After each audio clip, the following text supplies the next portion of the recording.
আসসালামু আলাইকুম। আমরা কেন বলি যে আমি যা করি এইটা ইসলামের সব থেকে খাঁটি, আর কোনো খাঁটি কিছুই নাই? এই কথা আমরা কেন বলি? আমরা কেন মানুষকে আপন করতে পারি না? কেন মানুষকে শত্রু বানাই? নবীওয়ালা কাম আমিই করি। আমি বুঝি না মানুষের মাথা কতটা খারাপ হলে সে যেটা করে ওইটাই ভালো, বাকি সব খারাপ। এই কথা আপনি কেন বলেন? এই ছোট লোকি আচরণ বন্ধ করুন। এই সুপিরিয়রিটি কমপ্লেক্স মাথা থেকে নামায় দেন। সবাইকে সম্মান করতে শিখুন, সবাইকে মর্যাদা দিতে শিখুন, প্রত্যেকের কাজে স্বীকৃতি দিতে শিখুন, তাহলে ভালো হবে। 15 কোটি মুসলমান যদি এক থাকে, এই জমিন কোনো শকুনের কুদৃষ্টি পড়তে পারবে না। আর যদি শকুনের কুদৃষ্টি পড়ে, আমাদের এই ঘর মারামারিতেই পড়বে। আমরা একজন আহলে হাদিস চোখে দেখতে পারি না, আহলে হাদিস আমারও চোখে দেখতে পারে না, কওমি মাদ্রাসা আলিয়া দেখতে পারে না, আলিয়া কওমি দেখতে পারে না। আমি তো বলি আমার এই দুইটা চোখ, আপনার কয়টা? দুইটা, একটা ডান আর একটা। এই দুইটা চোখের মধ্যে আপনার কাছে কোনটা প্রিয়? হ্যাঁ, দুটেই। আমার কাছেও আলিয়ার কওমি মাদ্রাসা আমার দুইটা চোখের মতো প্রিয়। আমি যখন যেখানে যাই, এই যে চট্টগ্রামের সব থেকে বড় মাদ্রাসা পটিয়া মাদ্রাসা, হাটহাজারী মাদ্রাসা, আমি সব মাদ্রাসা সফর করি, আলেমদের সঙ্গে দেখা করি। মৌলানা শামসুল হক সাহেব ফরিদপুরি রহমতুল্লাহ সদস্য হুজুর যাকে বলা হয়, আমি তার উজু করাইছি, তার পাও ধোয়াই দিয়েছি। আমি খতিবে আজম মৌলানা সিদ্দিক আহমদ সাহেবকে খেদমত করেছি। আমি মক্কা শরীফে জ্বর হয়েছে, আমি তার পাশে বসে পাও চেপেছি তার। একটু আমি ছোট হয়ে যাইনি? তা আমরা আলেমদেরকে সম্মান কেন করতে পারবো না? কওমি মাদ্রাসাও আমার, আলিয়াও আমার, তাবলিগি জামাতও আমার, আহলে হাদিসও আমার। আমরা সবাই এক হতে পারি না কেন? আমরা যদি এক হই, তাহলে শত্রুরা আমাদেরকে ছোট চোখে আর দেখতে পারবে না। ওই যে একটা স্লোগান দেয় না, আল কোরআনের আলো, এইটা হলো ভালো স্লোগান। খালি একটা স্লোগান পাইছে, ইসলামের শত্রুরা হুঁশিয়ার সাবধান। কি এর শত্রু? আমার কোনো শত্রু নাই। আওয়ামী লীগ আমার, বিএনপি আমার, জামাত ইসলামী আমার, জাতীয় পার্টি আমার, হিন্দু আমার, বৌদ্ধ আমার, মুসলমান আমার, যারা মানুষ তারাই আমার।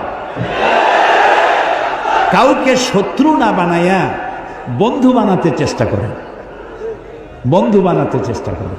মানুষকে ভালোবাসা দিয়ে যা করা যায়, শাসন করে তা করা যায় না। কাজে মানুষকে আপনি শত্রু ভাববেন কেন? হিন্দুর বাড়িতে যদি কেউ অসুস্থ হয়, আপনি 1 কেজি আপেল নিয়ে যান এবং তাকে 1 কেজি আপেল দেন। আপনি বলুন, স্রষ্টা আপনার ভালো করুন, আপনার জন্য দোয়া করি, আশীর্বাদ করি। বলতে তো কোনো ক্ষতি নেই। সে বুঝলো যে মুসলমান এরা সাম্প্রদায়িক না। আমার বাড়ি যেখানে, গতকালও বলেছি যে হিন্দু অনেক বেশি, আমার প্রতিবেশী বহুত হিন্দু আছে। ঈদের দিন তারা আমার বাড়িতে এসে, আমার গরিবখানায় এসে তারা পায়েস খায়, সেমাই খায়। আমি এমপি থাকাকালীন মসজিদও বানাইছি, তাদের মন্দিরও বানাইছি। আমার বাপের টাকা দিয়ে তো বানাইনি, সরকারের কাছ থেকে টাকা নিয়েছি, বানাই দিয়েছি। শত্রুতা কেন করবে? আমার এ ঘর ভাঙ্গিয়াছে যে বা, আমি বাঁধি তার ঘর, আপন করিতে ঘুরিয়া বেড়াই, যে করেছে মরে পর।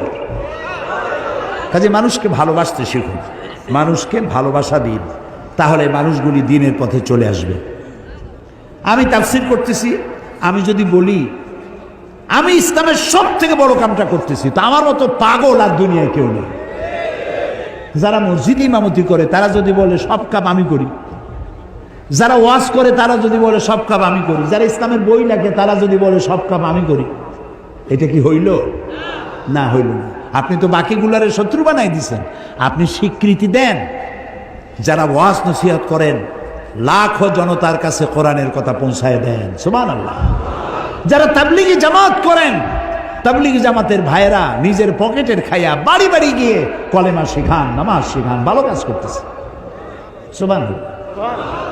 যারা মসজিদ ইমামতি করেন তারা খুব কম পয়সায়, মিনিমাম পয়সায় প্রতি শুক্রবার বক্তব্য রাখেন, সামাজিক সমাজ উন্নয়নমূলক কাজ এ অংশগ্রহণ করেন। যারা ইসলামের নামে বই লেখেন তারা জাতিকে সচেতন করেন। যারা ইসলামের রাজনীতি করেন তারা রাজনীতি যাতে জাহান্নামের দিকে না যায় সেই জন্য জীবন দিয়ে পাহারা দেয়, জাতিকে পাহারা দেয়। তো যারা জমিন চাষ করে, লক্ষ্য করেন, জমিন চাষ করে, তো জমিন চাষ করতে গিয়ে কেউ তো চাষ করে, কেউ জমিন নিড়ায়। বগুড়ায় কি করে? নিড়ায় না? নিড়ায়। কেউ ওষুধ ছিটায়, কেউ সার দেয়, কেউ গরু বাছুর থেকে ফসল বাঁচায়। ফসল কাটলে কেউ কেটে গাড়িতে উঠাইয়া বাড়ি নিয়ে যায়। তাহলে যে চাষ করছিল সেই কি দাবি করবে যে সমস্ত ফসলের ক্রেডিট আমার? আমি বুঝি না মানুষের মাথা কতটা খারাপ হলে সে যেটা করে ওইটাই ভালো, বাকি সব খারাপ। এই কথা আপনি কেন বলেন? একজন আলেম কতটা উদার হলে, একজন মানুষ কতটা দিল পরিষ্কার অলা হলে এ ধরনের কথা বলতে পারে, তার দৃষ্টান্ত উদাহরণস্বরূপ আমাদের মাঝে যুগ যুগ বেঁচে রবেন আল্লামা দেলোয়ার হোসেন সাঈদী। আল্লাহ আমাদের সকলকে সঠিক বুঝদান করুন, আমিন। আর হ্যাঁ, অবশ্যই আপনাদের মতামত কমেন্টে জানাতে ভুলবেন না।